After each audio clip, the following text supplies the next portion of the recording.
راځئ چې نن پکې د پاسپورت سایز تصویر جوړولو طریقه زده کړو. راوشئ ګوګل ته، ګوګل کې به سرچ کړئ کټ آوټ. په دې پاسپورت فوټو میکر باندې مو کلیک کړئ. ینه پس په اپلوډ امیج باندې کلیک کړئ. چې کوم تصویر سلیکټ کوئ هغه به سلیکټ کړئ.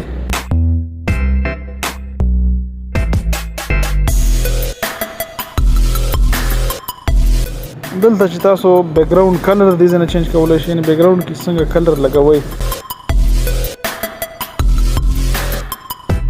دلته که تاسو چېرته دې ته مختلف ډریسز لګول غواړئ دې ځنه تاسو دلته هغه لګولی شئ. چې کوم ستاسو خوښ وي هغه دې ځنه سلیکټ کولی شئ. ینه بس په دې ډاونلوډ ایچ ډي به کلیک کړئ. ستاسو تصویر به ډاونلوډ شي. که څه مسئله کوي ستاسو نه به جیمیل آی ډي غواړي هغه به پکې ورکړئ. ستاسو تصویر دغه شان په یو کلیک کې پاسپورت سایز تیار شي.